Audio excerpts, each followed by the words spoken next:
السلام علیکم دوستو، میرا نام ہے محمد شاہد۔ آج کی ویڈیو میں خوش آمدید۔ تو چلیے دوستو، آج کے موضوع کا آغاز کرتے ہیں۔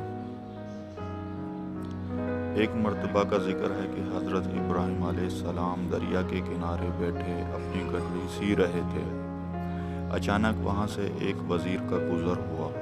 اس نے جو حضرت ابراہیم علیہ السلام کو اس حالت میں دیکھا تو بڑی حیرت کا اظہار کیا اور کہنے لگا کہ کس قدر عظیم بادشاہ کے مالک ہیں اور فقیری کو اختیار کر رکھا ہے۔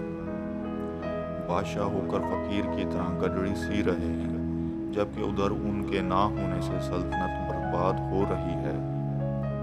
حضرت ابراہیم علیہ السلام نے کشف کے ذریعے اس کے دل کی بات معلوم کر لی اور اس کو اپنے قریب بلایا۔ وہ وزیر آپ کے قریب آیا تو آپ نے اس سے فرمایا، تو نے اپنی سمجھ کے مطابق بات کی ہے۔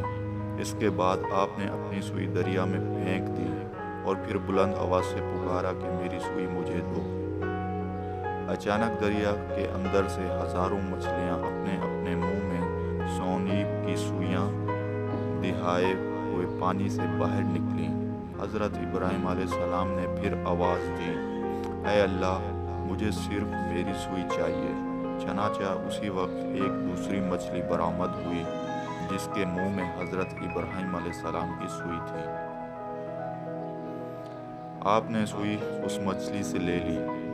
اس کے بعد آپ نے اس وزیر کی طرف متوجہ ہو کر فرمایا، یہ بادشاہی اچھی ہے یا وہ حقیر سلطنت کی بادشاہی؟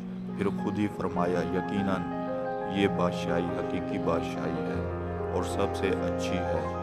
یہ سن کر اور دیکھ کر وزیر نے معذرت کی اور اپنی راہ چل دیا۔ تو دوستو، اس سے ہمیں کیا سبق حاصل ہوتا ہے؟ کمنٹس کر کے مجھے ضرور بتائیے گا۔